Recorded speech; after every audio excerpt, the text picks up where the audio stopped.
Вераніцы Слязенко 13, і уже 3 гады яна займаецца параплаваннем. Дзяўчынка майстар спорту, член нацыянальнай зборнай. Нягледзячы на інваліднасць па зроку, Вераніка стала чэмпіёнкай краіны і стыпендыятам аблвыканкама. Зараз у яе графіку няма паўз. Спартсменка рыхтуецца да галоўнага старту сезона ліпеньскага чэмпіянату Беларусі ў Брэсце. Сваім прыкладам яна даказвае, бар'еры існуюць толькі ў свядомасці.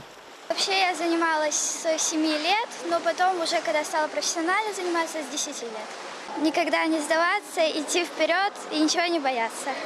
Мэта ініцыятывы вышэй за свае магчымасці – стварэнне роўных умоў для ўсіх і пошук спартыўных талентаў. Арганізатары аб'ядналі на адной дарожцы вопытных трэнераў, юніёраў і малых, якія толькі робяць першыя крокі ў вадзе. И основной целью данных соревнований выявить перспективных детей.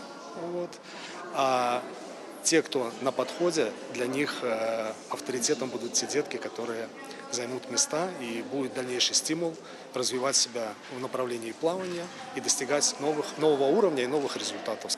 У якасці ўзнагарод для самых маленькіх квіткі ў цырк на новую праграму. Для старэйшых падарункавыя сертыфікаты. Таксама падзякамі адзначылі трэнерскі састаў, які вядзе атлетаў да вяршыняў. В преддверии Дня работников физической культуры и спорта мы решили организовать мероприятие, которое будет касаться наших особенных детей. Почему особенных? Потому что это дети, которые преодолевают свои возможности, преодолевают то, что, может быть, обычный простой человек считает барьером. А они это могут, они это делают. Дабрачынная акцыя ў Гомелі не проста спаборніцтвы, а маніфест сілы духу. Яна служыць яркім напамінам пра тое, што перамогі пачынаюцца з веры ў сябе. Крысціна Іванушкіна, Вольга Гайдаш, Валерый Гапанько, тэлерадыёкампанія «Гомель».